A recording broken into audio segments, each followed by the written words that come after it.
So let me make sure that everybody understands Project Lift. And Project Lift is a big bet of the school district in collaboration and cooperation with some community partners to try to improve academic performance at some of our most underperforming schools that are unfortunately too concentrated and representative of students who come to us impacted by poverty, mobility, English as a second language. So I don't believe I've ever seen any one of the goals to make it 90% minority. It's already 90% minority, okay? So that's not one of the stated goals. Now, one of the stated goals is to have 90% proficiency and 90% graduation rate. So 2 out of the 3, those are stated goals. And to try to do it by looking at ways of doing the work differently for the sake of being better. So to look at some structures around technology, to look at some structures over time, so maybe extending the academic year, not only shortening the summer, because we know students impacted by poverty lose half of the academic performance that they've gained over their summer months, so shorten the summer break, but actually add up to 20 academic days, very focused with our students, because we got some high-performing students in our lift zone to give them additional academic rigorous programming, and for our students who are well behind to try to develop their skills. So that's what Project Lift is trying to do. So that's the 2 goals. Now, your question about it was? Essentially that, is there any effort to get, I guess the first 90 is accepting that it is 90% minority. To get to a point where it doesn't have to be that way, to get back to a more integrated school system. So let's talk about the 90%, because I'll tell you what I've shared with Denise Watts, our zone superintendent of Project Lift, and I've shared with the board of Project Lift. There are 2 areas that I have said with Project Lift I want us to be rethinking. And I'm a big supporter, it has to work, and we're going to give every effort to make it work.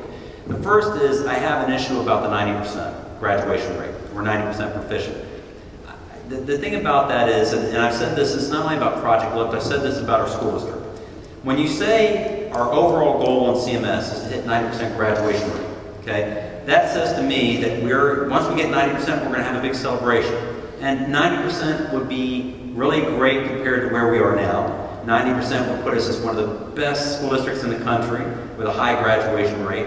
And I would certainly celebrate the improvement. I'd celebrate where we rank with our peer school districts. But at 90%, what we have to say is, you know what, we're okay with 1 in every 10 students who start with us at Hopewell High School not making it. And when you extrapolate over 141,250 kids, what you're saying is we're okay with 14,000 students not walking across the stage and graduating. Okay? And then we also have to, and this is my other part that I've said to Project Lift, and as a school district we're going to start examining, is the quality of the diploma. Because if we're graduating 90%, okay, then are we graduating them ready to go to college without needing remedial courses? Are we graduating them so they can go right into the workforce and get a highly skilled career? Or can they go in the military and not need their academic skills rebuilt? If we can do those things, then we should be proud. But if we can't do those things, the 90% really doesn't mean as much as we think it does. So I want our whole school district, as well as Project Lift, to be more than just graduation rates. I want the graduation rates to increase.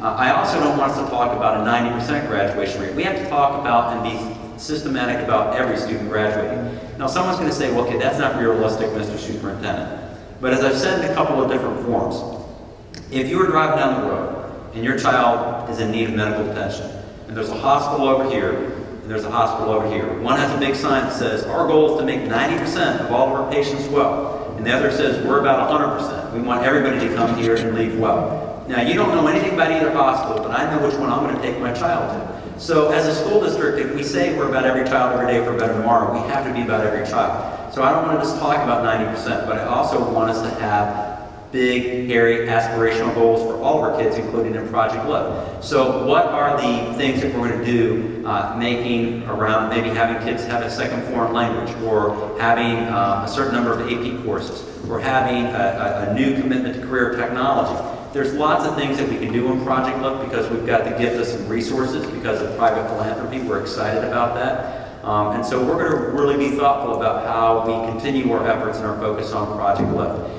As far as the commitment to having integrated schools, in our school district, the current student assignment plan is neighborhood schools. And so we have to have a commitment to having every single one of our neighborhood schools be a school that is excellent. Because ultimately what we'd like to see is if we can get all of our schools to be excellent schools, then allow every school to have an option of choice. And so in other words, why not allow, as long as we have room, a student to go whatever school in CMS that they wanted to go to, because every school's great.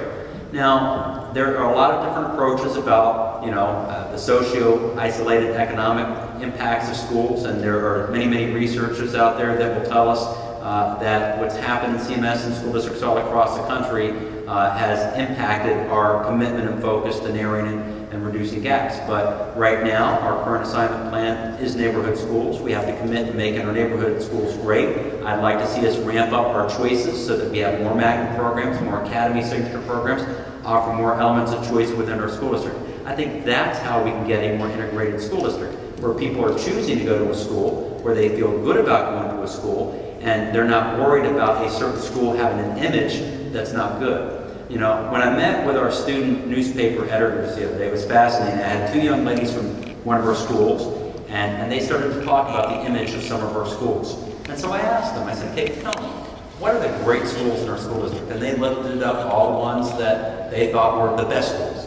And I said, "Okay, what are the schools that everybody says aren't good?" And they set forward a number of schools, and there were some schools in the middle. And then they were trying to decide, was this school more on the schools of excellence, or was this one more on the schools that weren't so good?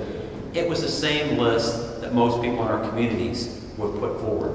Now the issue is when I asked the kids from the schools that were coming from the schools that weren't identified as very good, how they thought about that, they were angry. Because they said, "Dr. Morrison, our schools are better than that." It's just that people don't think about them that way. They have this image, and we just can't get past our image. So if it's an image issue, we got to help the schools do a better job so that people can rethink the way the school is thought of. If it really is that the school is not performing, then we've got to be very, very intentional about making sure the school improves so that every parent will be proud of having their child there. So that's a long answer to a complicated question, but that's really where we are with Project Lift and trying to make all of our schools schools of excellence.